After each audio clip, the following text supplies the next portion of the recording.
বিদেশ মানে শীত প্রধান দেশ যে ইংল্যান্ডের ওইদিকে অটামটাকে হেমন্ত, এবং হেমন্ত ঋতু সম্বন্ধে এখানে সুন্দর করে বলছে যে কবির হেমন্ত ঋতুতে কিছু জিনিস খুব সুন্দর লাগে দেখতে, এবং তার সেই বর্ণনা এই ছোট্ট একটা পোয়েমে সুন্দরভাবে তুলে ধরেছে।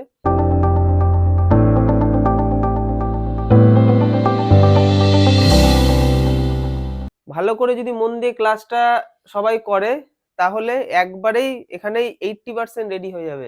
বাড়িতে গিয়ে একবার রিভাইজ করতে হবে, তাহলে 100% এই কবিতাটার প্রত্যেকটা লাইন ওয়ার্ড সমস্তটা আমাদের রেডি হয়ে যাবে। জন ক্লেয়ার, ওনার জন্ম হচ্ছে 1793 এবং মৃত্যু হচ্ছে 1864। তিনি একজন ইংলিশ পোয়েট ছিলেন এবং তিনি famous for his celebratory representations of English countryside, মানে বিদেশ মানে ইংল্যান্ডের দিকে যে সমস্ত গ্রাম্য অঞ্চল আছে সেই অঞ্চল প্রকৃতি নিয়ে লেখালেখি করতে তিনি খুব ভালোবাসতেন। And his lamentation of its disruption, মানে এবং যে এই গ্রামগুলো যে ধ্বংস হয়ে যাচ্ছে সেটা নিয়ে তিনি খুব ল্যামেন্টেশন করতেন, মানে বিলাপ করতেন, তার দুঃখ হতো যে গ্রামগুলো ধ্বংস হয়ে যাচ্ছে। Some of his notable collection of poetry are first love, তার কিছু মানে গুরুত্বপূর্ণ পোয়েট্রির নাম এখানে দেওয়া রয়েছে।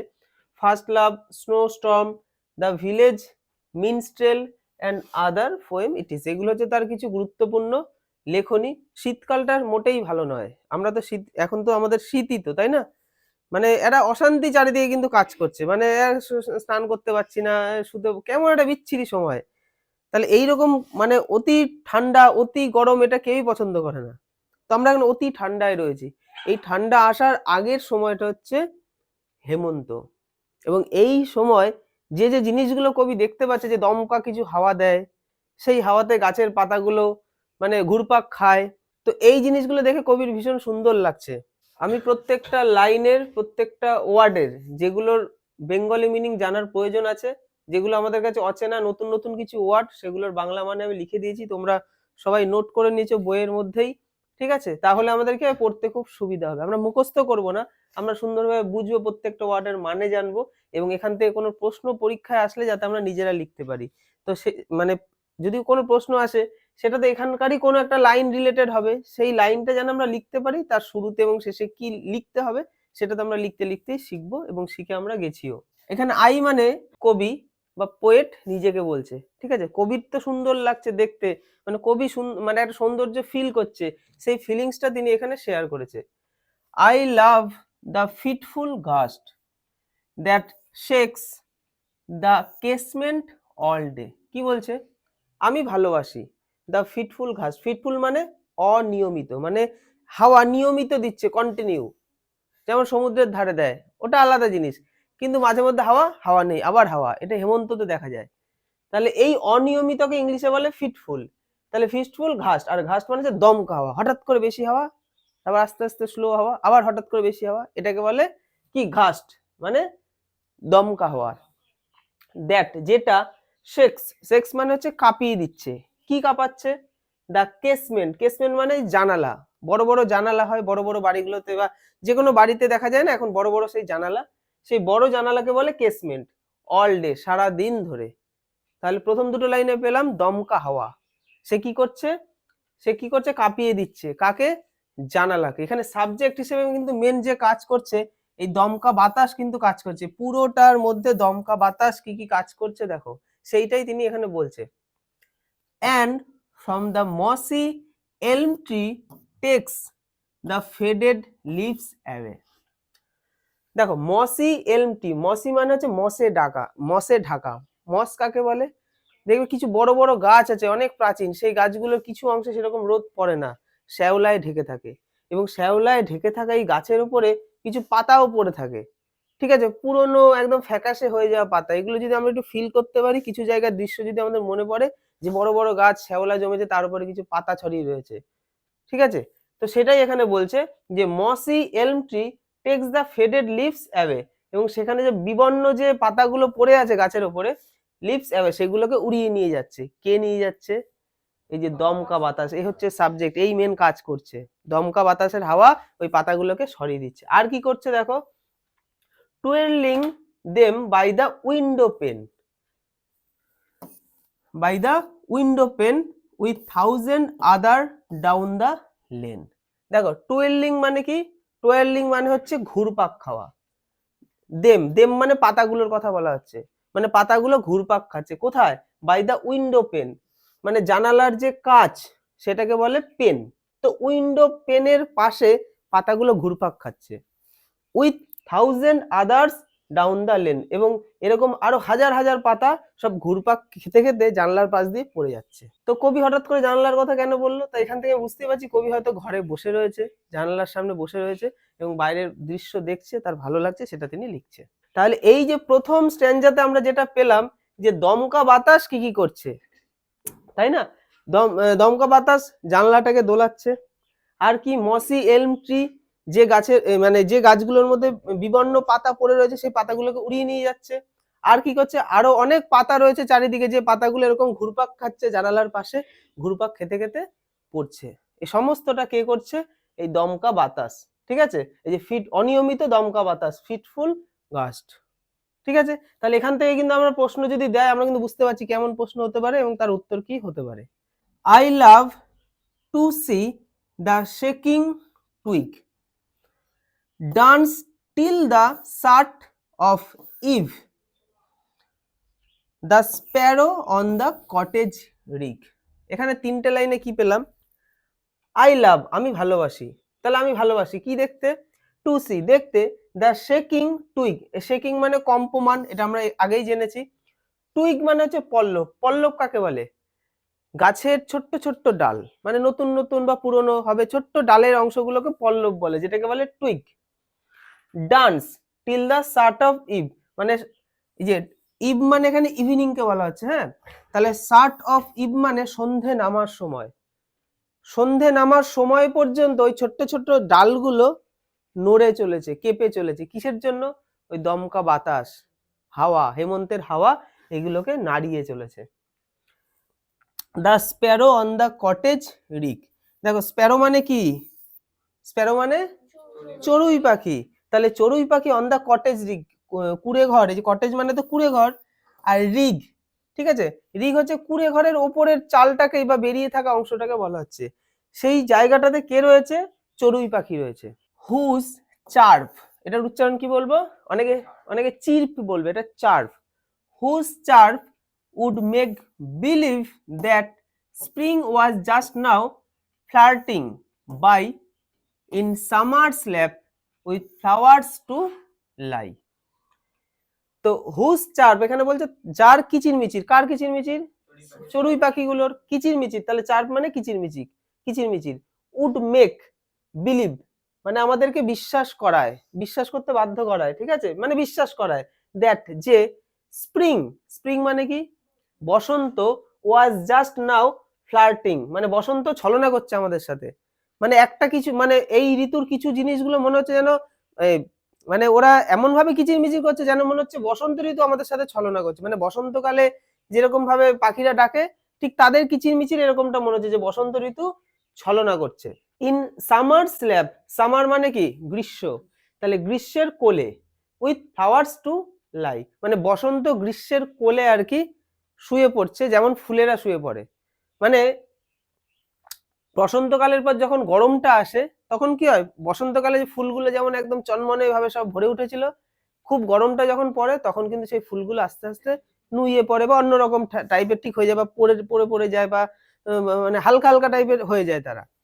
তো এটার মানে হচ্ছে, মানে কবির চোখে এটা হচ্ছে ফুলগুলো যেন ঘুমিয়ে পড়ছে, ঠিক আছে, তাই এখানে বলছে ওই পাখিদের কিচিরমিচির কবিকে এটা মনে করাচ্ছে যে বসন্ত যেন ছলনা করছে এবং গরমের কোলে ফুলেরা যেরকম শুয়ে পড়ে ঠিক আমি একই রকম ভাবে বসন্ত গরমের কোলে শুয়ে পড়ছে।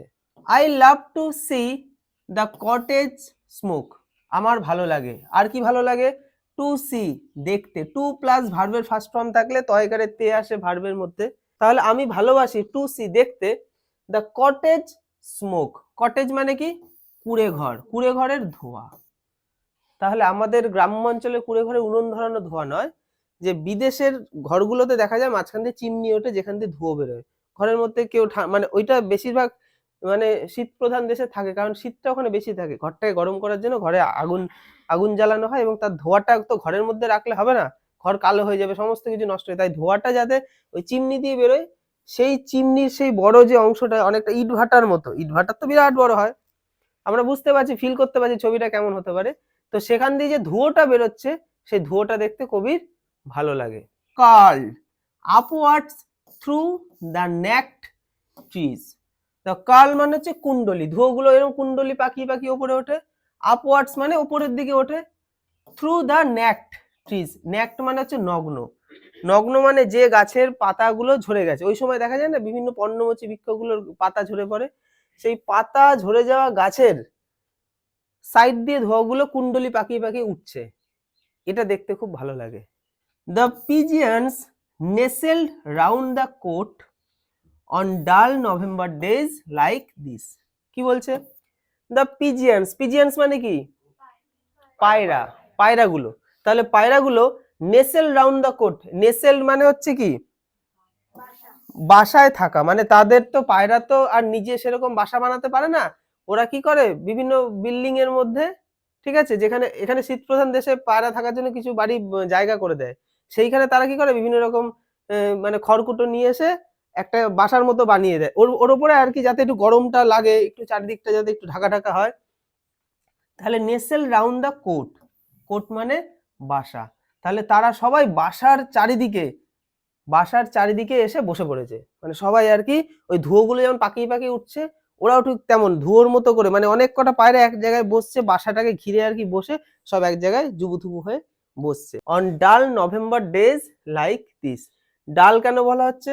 নভেম্বরের এই সময়টা আর কি ডাল টাইপের, মানে কেমন একটা বিচ্ছিরি বিচ্ছিরি একটা সময়, ভালো লাগে না, কেমন একটা মানে টাইম। তো সেই সময়টাতে তারা ঠিক একই রকম ভাবে ওই পায়রাগুলো ওই জায়গাটাতে বসছে তাদের বাসার কাছে। The cock upon the dung hill crowing, the mill sails on the heath a going. The cock, cock মানে কাকে বলে? মোরগ, মোরগ, মুরগি না মোরগ, মুরগি মোরগ একই তো, ছেলেগুলো ছেলে মুরগি যেগুলোকে বলে আর কি, কক কক করে যে ডাকে। The cock upon the dung hill, ডাং হিল মানে কি? গোবরের স্তূপ। বিভিন্ন জায়গায় দেখা যায় অনেক গোবর বা গবাদি পশুর মলমূত্রগুলোকে এক জায়গায় জমা করা হয়, কেন করা হয়? ওটা অনেকদিন থেকে একটা সারের মতো তৈরি হয়। তো সেই মোরগ কি করে? ঠিক ওইটার উপর দাঁড়ায়, ঠিক আছে, দাঁড়িয়ে কি করছে? ক্রোয়িং, সে ডাকছে। The mill sails on the heath are going, mill মানে কি? মিল মানে হচ্ছে হাওয়া কল, হাওয়া কল দেখেছি আমরা ছবিতে ভিডিওতে দেখেছি না, হাওয়া কল বিভিন্ন জায়গায় দেখা যায়, মানে পতিত জমিতে এগুলো দেখা যায়, যে জমিতে কোনো চাষবাস হয় না ওই রকম জায়গায় ওই হাওয়া কলের দ্বারা, মানে এরকম বড় একটা ডান্ডির মতো থাকে, তার মধ্যে এরকম পাখার মতো ডান্ডি থাকে, হাওয়াতে ওগুলো অটোমেটিক ঘুরতে থাকে।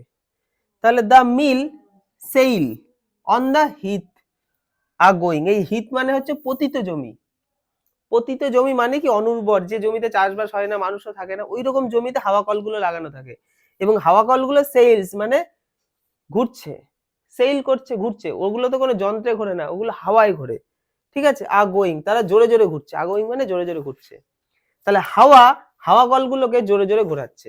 The feather from the ravens breast falls on the stubble lea. কি বলছে? ফেদার মানে জানি আমরা পালক, আমি লিখেও দিয়েছি পালক, ফ্রম দ্য রাভেন্স ব্রেস্ট, রাভেন হচ্ছে দ্বারকাক, ব্রেস্ট মানে বুক, তাহলে দ্বারকাকের বুকের যে পালক, ফলস অন দ্য স্টাবেল লি মানে পালকগুলো ঝরে ঝরে পড়ছে, কোথায় পড়ছে? দেখো ফলস মানে পড়া, অন দা কোনো কিছুর ওপরে, কিসের ওপরে? স্টাবেল, স্টাবেল আর লি এই দুটো ভালো করে বুঝতে হবে, স্টাবেল হচ্ছে নাড়া আর লি মানে হচ্ছে তৃণভূমি। তাহলে নাড়াটা কি জিনিস? নাড়াটা হচ্ছে বিভিন্ন জমি দেখা যায় যে জমিতে ফসল কাটা হয়ে গেছে, ফসল কাটার পরে ফসলের একদম মানে শস্য জাতীয় ফসল কাটার পরে তার মানে ফসলের একদম নিচের দিকে একদম মূল টাইপের যে জিনিসগুলো ক্ষেতের মধ্যে পড়ে থাকে, যারা জমিতে গিয়েছিস দেখতে পারি ফসল কাটার পর জমিটার যদি তাকাস দেখবি কিছু এরকম ডগা ডগা খোঁচা খোঁচা খোঁচা খোঁচা জিনিসগুলো বেরিয়ে থাকে। তো ওই রকম একটা জমিতে ঝরে পড়ছে, কি ঝরে পড়ছে? দ্বারকাকের বুকের পালকগুলো। The acorns near the old crow's nest fall pattering down the tree। কি বলা হচ্ছে? দ্য অ্যাকর্নস, অ্যাকর্নস হচ্ছে ওক গাছের ফল, আমরা বিদেশি কবিতাগুলোতে এবং বিদেশে এই ওক গাছ সম্বন্ধে আমরা খুব বেশি পাই বিভিন্ন জায়গায়। তো ওক গাছের যে ফলগুলো near the old crow's nest, old মানে বৃদ্ধ, আর ক্রো হচ্ছে কাকে বলে? কাক। তাহলে বৃদ্ধ কাকের যে বাসা, নেস্ট। ফল প্যাটারিং, ফল মানে পড়ছে, প্যাটারিং হচ্ছে টুপটাপ করে ঝরে পড়া, টুপটাপ টুপটাপ পড়েই চলেছে। বলে না, দেখা যায় না কিছু গাছের ফল দুমদাম দুমদাম যে পড়ছে, ওটাকে টুপটাপ আওয়াজ বলে, ওইটাকে বলে প্যাটারিং ডাউন দ্য ট্রি, গাছ থেকে। তাহলে এই দুটো লাইনে বলছে যে একটা গাছ যেখানে দাঁড় কাকের এই সরি যেখানে বৃদ্ধ কাকের বাসা রয়েছে, সেই বাসার পাশ দিয়ে ওক গাছের ফলগুলো টুপটাপ টুপটাপ করে মাটিতে ঝরে পড়ছে। The grunting pigs that wait for all scramble and hurry where দে ফল। দেখো, গ্রান্টিং মানে হচ্ছে ঘোত ঘোত আওয়াজ করা, পিগস মানে হচ্ছে শূকর। তাহলে শূকরগুলোর ছবি ইমেজিন করতে হবে, শূকর কেমন হয়? শূকররা ঘোত ঘোত আওয়াজ করে। তাহলে ঘোত ঘোত আওয়াজ করা শূকররা দ্যাট ওয়েট ফর অল, তারা অপেক্ষা করে আছে এই সমস্ত কিছুর জন্য। কোন কোন সমস্ত কিছু? ওই যে ফলগুলো পড়বে ওরা গিয়ে খাবে। তাহলে ওক গাছের ফলগুলো পড়বে, ওরা খাবে, তার জন্য অপেক্ষা করে আছে। এবার কবির বর্ণনা মানে কি এরকম ভাবে, মানে শূকরগুলোর বর্ণনা করছে, ঘোত ঘোত করা আওয়াজ করা, মানে ঘোত ঘোত আওয়াজ করা শূকরগুলো, নর্মাল শূকর বললেই হতো, তো তারা সব অপেক্ষা করে রয়েছে। স্ক্র্যাম্বল, স্ক্র্যাম্বল মানে ঠেলাঠেলি করা, আর হার্রি মানে তাড়াতাড়ি। হোয়ার দে ফল, যেখানে, দে মানে সেই ওক ফলগুলোর কথা বলা আছে, যেখানে সেই ফলগুলো পড়ছে। তাহলে যখনই ফলগুলো টুপটুপ করে পড়ছে, আর ওই ঘুত ঘুত আওয়াজ করা শুকরগুলো একদম নিজেদের মধ্যে ঠেলা ধাক্কা দৌড়াদৌড়ি করে ফট করে ওইখানে চলে যাচ্ছে, ওগুলো খাবে বলে। মানে কবির ভাবনা চিন্তার মধ্যে দিয়ে, মানে আমরাও তো দেখি এই জিনিসগুলো, কিন্তু আমরা তো কবি নই, তাই আমাদের ভাবনা চিন্তা ফিলিংস এরকম ভাবে আমরা নিই না, আর নেবই বা কি করে? আমাদের তো অনেক কাজ আছে, তাই না? তাই বলে কি কবির কাজ নেই? কবিরও কাজ আছে, কিন্তু একটা অনুভূতি দেখা, মানে এই ফিলিংসটা সবাই, একটা জিনিস তো সবাই দেখছে, তাই না? একটা বড় কিছু হচ্ছে সবাই দেখছে, এখনকার দিনে সবাই দেখে না, একটা ফোন নিয়ে চলে গেল, না আমি দেখছি না, ক্যামেরা দেখছে, আর ক্যামেরাতেও আমি ঠিকঠাক ভাবে দেখছি না, দিয়ে বাড়িতে গিয়ে আমি অন্য কাউকেও দেখাচ্ছি। মানে কোনো একটা জিনিস আমরা এখন ভালো করে দেখার সেই ধৈর্যটা আমাদের নেই। কিন্তু কবির সেই অনুভূতি, কবি এখানে অনেক ছোট্ট ছোট্ট জিনিস বলছে না, বলতেই পারে জমিতে গিয়ে পড়ছে পালকগুলো, বলছে না জমিটা কেমন হবে, জমিটা হচ্ছে শস্যের ডগা বেরিয়ে থাকবে ছোট্ট ছোট্ট, সেইখানে পালক ঝরে পড়ছে। পালক বললেই হয়, দাঁড় কাকের বুক থেকে পালকগুলো ঝরে পড়ছে। আমরা বুঝেছি সবাই? বাড়িতে সবাই একবার পড়ে নিয়ে পরের দিন পড়া দেবো। আজকের ক্লাস এখানেই।